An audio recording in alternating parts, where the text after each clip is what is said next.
நினைப்பதெல்லாம் சொல்லவோர் வார்த்தை இல்லை.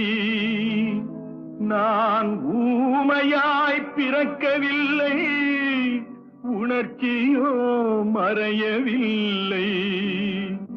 என் தங்கமே உனது மேனி தாங்கி நான் சுமந்து செல்ல